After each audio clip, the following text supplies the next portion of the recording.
Hi students, welcome to Easy Elimu Learning Simplified. My name is Mbithe, and in today's class we are going to continue with auxiliary verbs, specifically modal auxiliary verbs. We are going to see the examples of modal auxiliary verbs and also their different uses and how they can be used to express different meanings. So when we introduced auxiliary verbs, we said that they are verbs that help the main verb to either bring out aspect, tense, or mood. And when we looked at the primary auxiliary verbs, we saw that they help the main verb to bring out tense and aspect. And so modal auxiliary verbs help to bring out the mood. They help to show different expressions, and that is what we are going to look at in this session. So in other words, we can say that the modal auxiliary verbs modify the main verb. Before we get into how modal auxiliary verbs can be used, it is important to note that modal auxiliary verbs can never act as the main verb. Remember, for primary auxiliary verbs, we said they can act as the main verbs if they are the only verb in a sentence. However, modal auxiliary verbs cannot act as the main verb, and that also means that they cannot be the only verb in a sentence. So, for example, I might win the race tomorrow. In this sentence, the main verb is win. The modal auxiliary verb is might. So if you remove the main verb win, the sentence is I might the race tomorrow. So it is not grammatically correct. So modal auxiliary verbs can never appear in a sentence alone. There always has to be the presence of a main verb. So modal auxiliary verbs are used to express many things, and we are going to look at them one by one.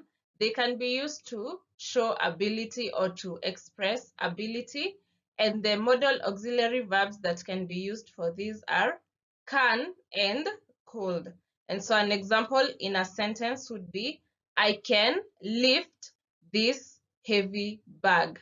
Can in this sentence is the modal auxiliary verbs, and it shows that I have the ability to lift this heavy bag. Another example is I can play the guitar. Play is the main verb and can is the modal auxiliary verb, and it shows that I have the ability to play the guitar. Modal auxiliary verbs can also be used when you're requesting something, when you're making a request.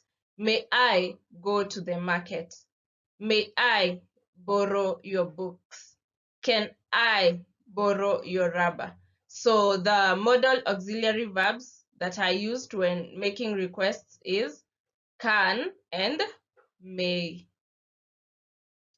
Modal auxiliary verbs can also be used when granting permission. And the modal auxiliaries that can be used for this are may, can, and could. For example, if you ask, may I go out tomorrow? That is a request. And then the response is, you may go out tomorrow. You can have my rubber. You can have my books. You could have my pen.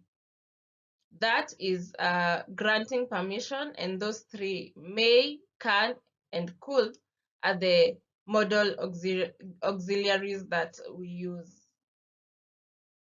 Modal auxiliaries are also used to show and to express willingness.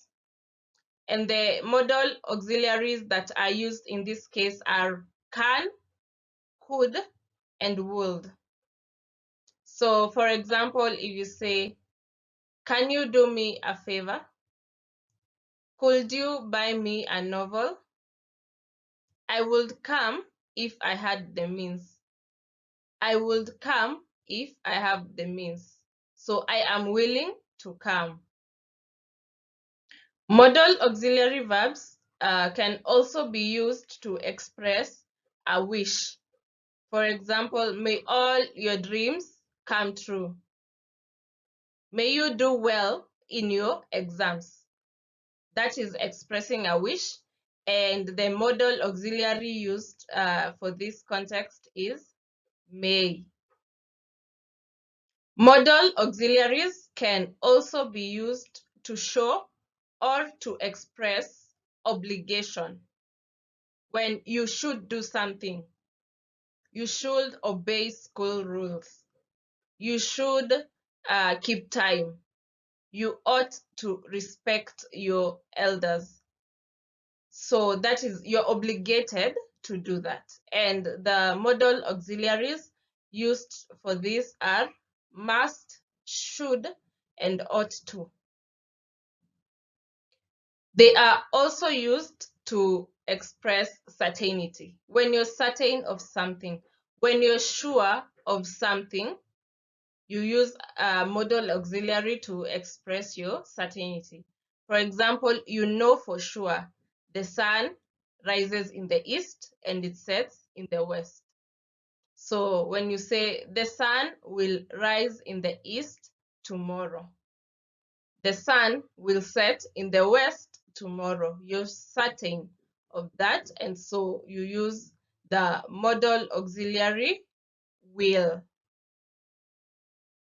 Lastly, modal auxiliary verbs are used to express possibility or probability.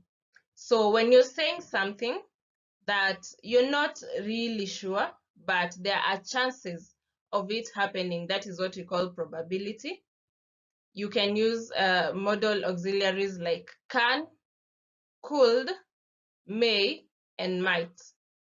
So for example, the volcano can erupt without warning.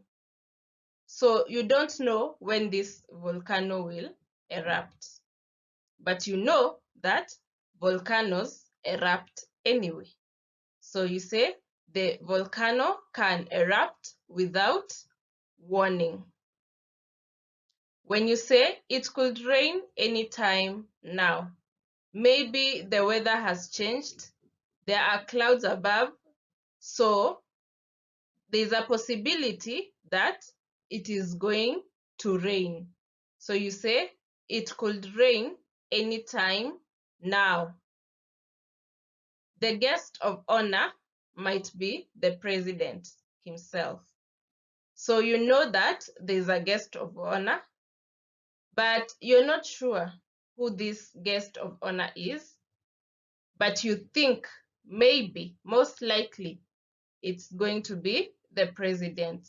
So you say the guest of honor might be the president himself.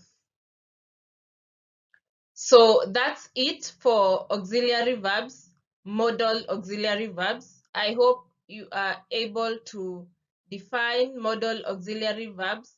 You're able to identify them in a sentence. You're also able to distinguish the different meanings that they can bring out, and you're also able to distinguish them from primary auxiliary verbs. For further practice, there is a quiz that you can have a look at.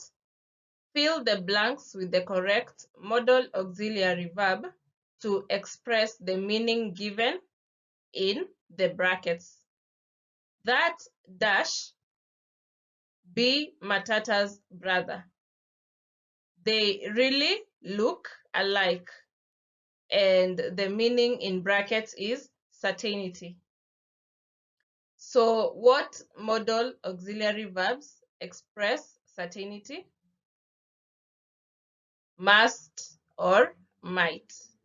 So in this sentence, that must be Matata's brother. They really look alike, so you're certain, you're sure that it is Matata's brother. Thank you and see you in the next session.